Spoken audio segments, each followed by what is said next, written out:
বিশেষ নিরাপত্তা বাহিনী বা স্পেশাল সিকিউরিটি ফোর্স আইন 2021 সংশোধন করে অধ্যাদেশ জারি করা হবে।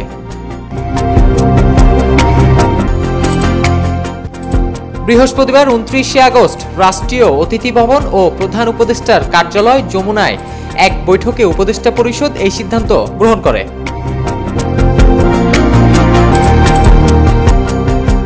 বৈঠক শেষে প্রধান উপদেষ্টার প্রেস উইং থেকে পাঠানো এক বিজ্ঞপ্তিতে জানানো হয়, আইনটি সংশোধন ও অধ্যাদেশ জারির উদ্যোগ নিয়েছে প্রধান উপদেষ্টা কার্যালয়।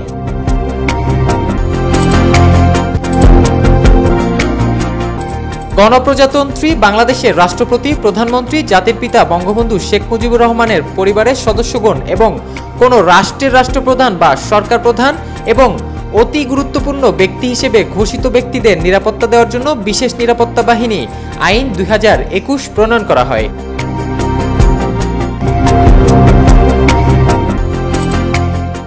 ছাত্র জনতার গণ অভ্যুত্থানের পর গত 8 আগস্ট প্রধান উপদেষ্টা এবং অন্যান্য উপদেষ্টাদের সমন্বয়ে অন্তর্বর্তীকালীন সরকার গঠিত হয়েছে। এইরূপ পরিবর্তিত পরিস্থিতিতে বিশেষ নিরাপত্তা বাহিনী আইন 2021 আওতায় প্রধান উপদেষ্টার নিরাপত্তা নিশ্চিত করা প্রয়োজন।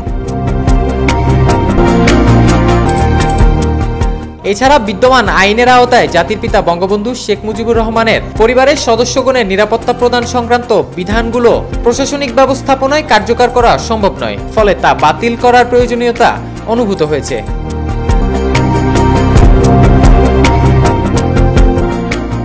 ওই আইনের কিছু বিধান বিলোপ সহ গণপ্রজাতন্ত্রী বাংলাদেশের অন্তর্বর্তীকালীন সরকারের প্রধান উপদেষ্টার নিরাপত্তা বিধানের বিষয়টি সংযোজন করে বিশেষ নিরাপত্তা বাহিনী সংশোধন অধ্যাদেশ 2024 উপদেষ্টা পরিষদের বৈঠকে সর্বসম্মতিক্রমে অনুমোদন করা হয়।